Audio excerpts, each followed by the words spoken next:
Здравейте, мили мои! Как сте? Вече сме февруари месец и общо взето е време да разкараме гадната зимна депресия, която поне мен ми беше налегнала януари. Време е за нова енергия, за нови интересни неща, които ще се случват. И затова реших, че днес е перфектният момент да ви споделя едно видео с моята рутина за дни, които са ми важни. Общо взето, ако имам някоя важна работна среща, каквото и да е общо взето и просто искам да се чувствам добре и да изглеждам добре, това е моята рутина. Ето това спазвам аз всеки път преди да изляза. Ще видите всичко стъпка по стъпка, продукт по продукт. Ето това е визията, която ще правим. Както виждате, доста по-естествена от обичайните, които сте свикнали да виждате в канала ми. Това е просто защото, не знам, може би с годините реших, че е много по-добре да залагам на естественото, особено когато става въпрос за сериозни отношения, за работа и така нататък. Вече много рядко може да ме видите вършейки задачи с някакъв много тежък грим. Грим за събития, това е нещо съвсем по-различно, примерно за Коледа, Нова година, нещо интересно, някоя партия, рожден ден и така нататък. Това е съвсем друга тема. Но важните срещи, важните събития, определено обичам вече да ги посрещам с по-натурална визия и мисля, че това изглежда много по-сериозно и кара хората да ме приемат доста по-добре. Нещо друго, което искам да споделя, че може би най-важната част от моята сериозна визия е кожата. Това все повече се убеждавам, че е най-доброто оръжие. Ако искате да изглеждате наистина добре, свежи и професионални, най-важното нещо, на което трябва да обърнете внимание, е кожата си. Точно затова днес половината видео е свързана с това как аз подготвям лицето и как слагам фондитен и така нататък за ежедневието, когато искам кожата да изглежда супер добре, защото все пак не съм вече на 19, кожата ми не изглежда сияйна след 3 часа сън. Напротив, изглеждам просто ужасно и това е нещо, с което трябва да се боря ежедневно. Това сега ще видите всички продукти, които ползвам, всички стъпки, които спазвам и се надявам някой от тях да е полезна на вас. Тъй, че да, почваме от начало.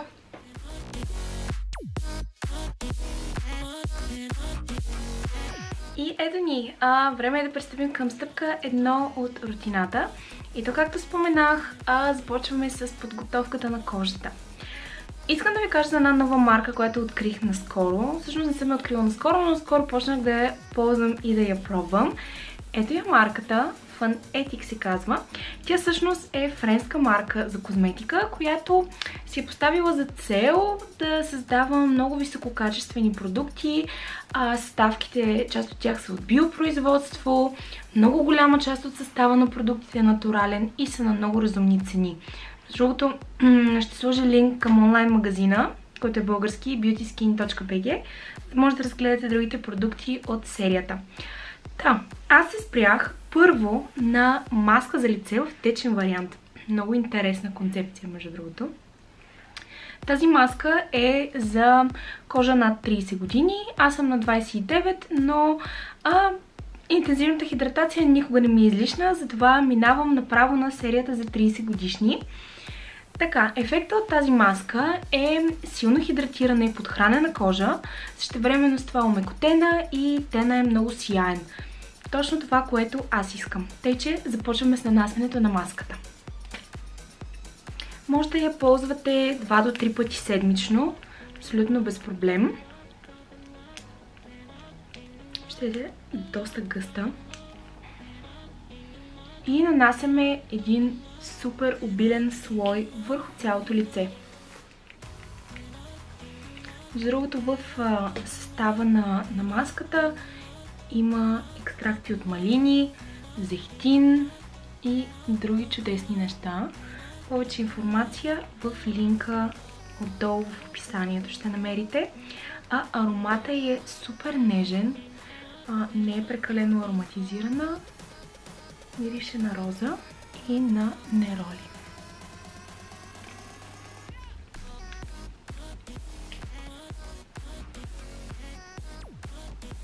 Маската може да я оставите да подейства 15 минути върху кожата или много повече време. Тя не изсъхва, ами попива в лицето. Но понеже ние днес все пак имаме да свършим някои важни неща, ще оставим само за 15 минути. Избягвайте зоната около очите. Нанасяйте обилно. Между другото, можете и на шията да нанесете. Казала съм ви, че това е супер важно място и много често пренебрегвано.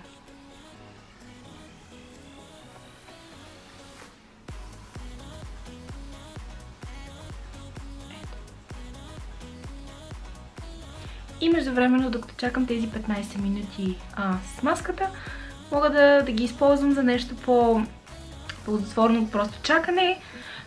Обичайно отговарям на имейли или пия чай или кафе. Зависи от случая, понякога пък и чета книга, нали? Зависимо. Тъй, че ще се видим след 15 минути.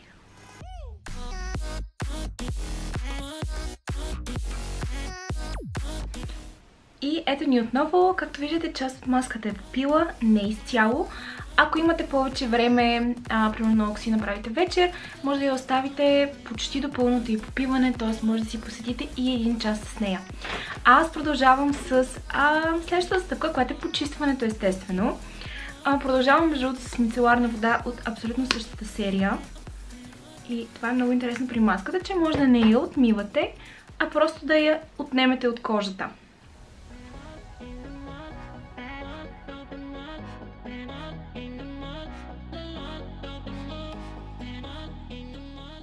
И ето, готово. Както виждате, кожата ми е доста по-сияйна, на усещане е много по-мека, буквално е напомпана с хидратация. Общо взето, усещането след маската е много приятно, леко хладно заради мицеларната вода и кожата е готова за всички следващи стъпки. Нещо важно, което също искам да добавя, че в състава на маската има и пчелен восък, който пък прави една защитна бариера между околната среда, мръсотията, свободни радикали и всякакви такива гадости и кожата ви. Тоест имаме абсолютна защита. И така, продължаваме с следващата стъпка. И то, разбира се, отново е хидратация. Защо? Защото хидратацията е ключа към красивата кожа. И понеже всички продукти, когато са от една серия, работят най-добре заедно, продължаваме отново с крем от същата серия. Пак за кожа над 30 години. Този крем е увлажняващ и осигурява 24-часова хидратация на кожата, защото текстурата му е много лекичка. Пак има лек аромат на роза. Много добре успокоява. Нанасяме в центъра на лицето. Разбира се и шията, която няма да се уморя да ви го повтарям. Вътре има екстракти от биомаслодайна роза, има витамини А и С, които подхранват прекрасно кожата, екстракти от биозелен чай, малина, отново зехтин.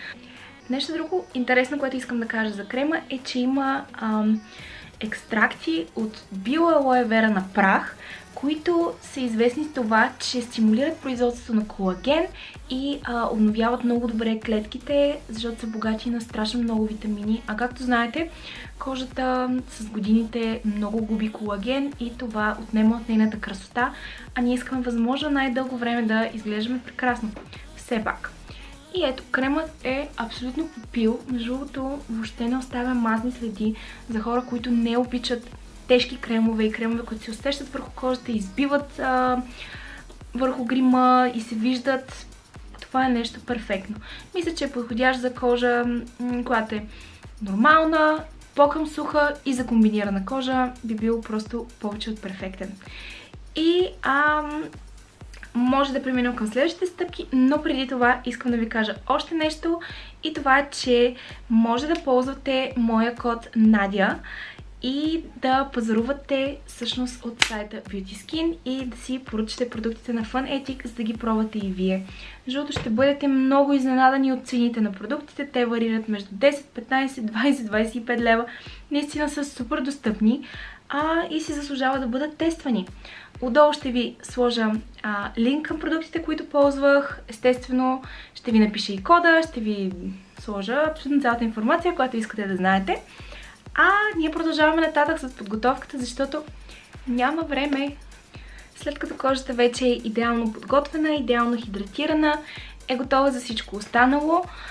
Както споменах малко по-рано, за наистина важни срещи и важни дни, искам кожата ми наистина да изглежда повече от перфектно. Затова всъщност толкова време отделям на подготовката й, защото това е нещо супер важно и мисля, че често е пренебрегвано, а всъщност е най-определящото от цялото гримиране, ако трябва да съм честна. Продължаваме нататък, следващата стъпка и тя е нанасянето на фондиотена. В момента ползвам Clarins Skin Illusion, просто защото наистина изглежда като втора кожа и много силно хидратира отново лицето. Всъщност една красива кожа е добре хидратираната кожа и ако фондиотена ви изсушава супер много, то тогава лицето ще изглежда сухо и просто няма да е красиво.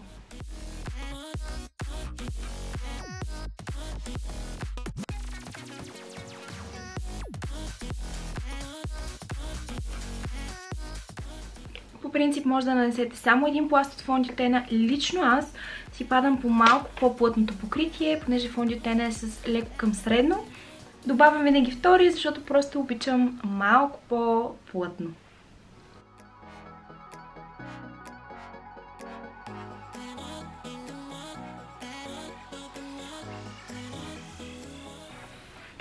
И сме абсолютно напълно готови с нанасянето на фондиотена.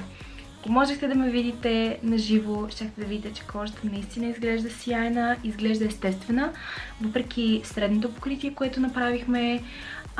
Общото кожата ми изглежда супер жива, което е точно резултата, който аз искам да постигна. Следващата стъпка ни е коректор под очите, Dior Skin Forever Undercover.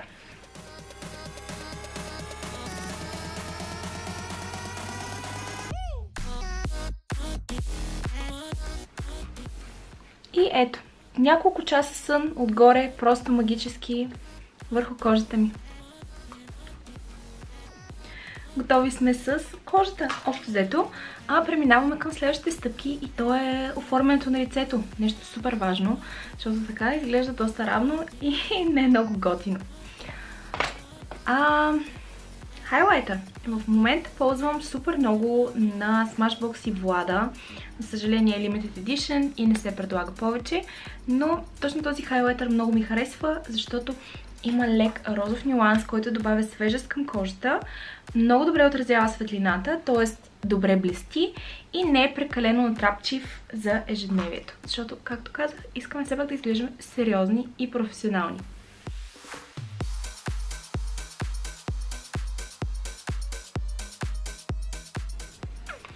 В зависимост от ефекта, който търся, го нанасям 1, 2, 3, понякога 4 пласта, просто защото той търпи натрупване и мога да контролирам това колко ярък е.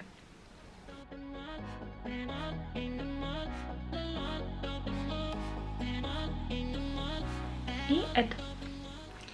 Вече сияем. Следващата стъпка бронзиращата пудра. В ежедневието си и когато искам да изглеждам по-естествено и по-сериозно, както отново се повтарям, ползвам бронзираща пудра. Някоя по-лека, например ето тази на Dior е просто страхотна. Nude Ten Matte Dior Skin. Ползвам я, защото изглежда по-естествено. Мога да контролирам естествено покритието, т.е. колко да е интензивна и колко цвят да има. Не искам да изглеждам прекалено нарисувана, прекалено контурирана и просто търсим по-естествената визия. И ето. Виждате, цвета е малко по-топъл, не е студено сиво, за да даде един малко по-свеж нюанс на кожата ми, понеже в момента съм супер бяла и нямам нужда от някакви много тъмни ружове.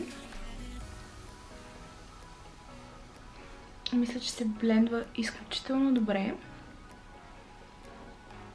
И ето как изглежда лицето. никога не забравям челюстта. Ето така.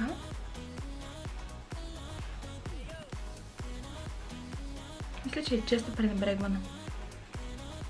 И понеже имам по-високо чело, минавам и лекичко ръбовете на косата. И така, кожата е абсолютно готова. Принципно, ако супер много бързам, мога и само така да изляза, но ние ще продължим малко по-нататък с стъпките и то е с очите. Сега ще ви покажа какъв цвят ползвам най-често в ежедневието си. Първо слагаме малко от Smashbox 24 часа Photo Finish Shadow Primer. Абсолютно прозрачна база.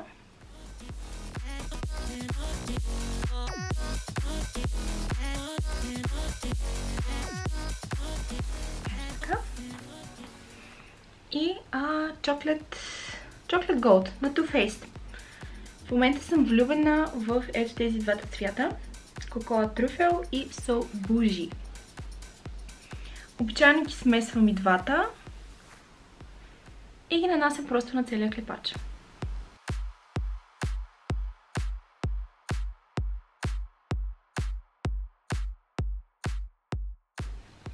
И ето, виждате разликата, каква дълбочина дава на окото, без да стои обаче супер изкуствено и нарисувано. И сега взимам от Mary Luminizer, всъщност хайлайтера на The Balm и го ползвам като хайлайт на грима. Понеже в Chocolate Gold няма цвят, който да е подходящ, аз просто нанасям леко на веждите и в началото на окото. И това е абсолютно всичко, което правя с сенките.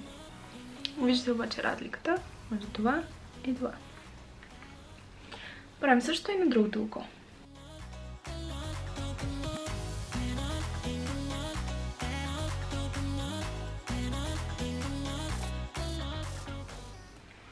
И ето, абсолютно готова с сенките. Продължаваме следващата стъпка и тя е спиралата. В момента много харесвам ето тази, това между другото е мини вариант на Eden Minerals Magna Instant Volume, Length and Care.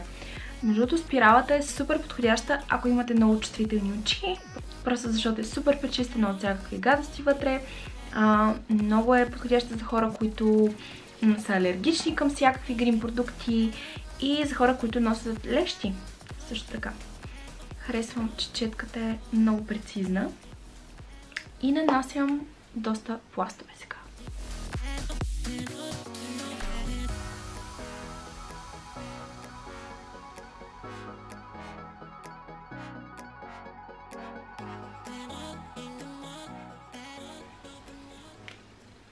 Знам за вас, но лично аз съм на мнение, че тази спирала просто върши чудеса с миглите.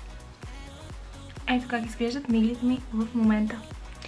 И честно казано, мисля, че сме абсолютно готови по очите. Нямаме какво повече да добавим. Продължаваме с следващата стъпка и тя няма как да не е веждите, просто защото на фона на всичко, което направихме, веждите стоят прекалено неоформени. И се старая да не ги правя прекалено ярки и видими.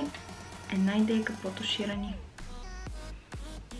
Мина ми мерака за супер нарисувани вежди. И мисля, че това е страхотно.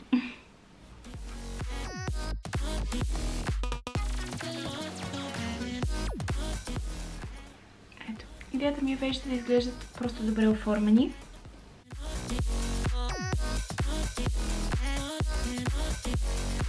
И ето. Спазвайте правилото, че молива или сенките или каквото там ползвате за рисуване на вежди трябва да е половин един нюанс по-светъл от цвета на космчетата ви. Така ще изглеждат винаги естествено, без да изглеждат някакви прекалено нарисувани. И така. В принцип аз ги рисувам доста тъмни, просто защото моят цвят на косъмчетата наистина е тъмен. Косата не е най-определящото нещо за цвета на веждите. Както казах, цвета на косъмчетата е. И така, всъщност ни остана само още една стъпка, като гледам. И тя, разбира се, устните. Има едно червило, което наистина обожавам. Казвала съм ви за него и наистина то е моето червило, което винаги стои в дамската ми чанта. Не го ползвам за работа, то си е само лично мое. Наистина много го харесвам как стои и имам чувство, че направо ми дава супер сили. Много добре оформя устните, без отново да изглежда изкуствено и е много трайно. И ето го, отново Pillow Talk на Charlotte Tilbury. Наистина прекрасен продукт.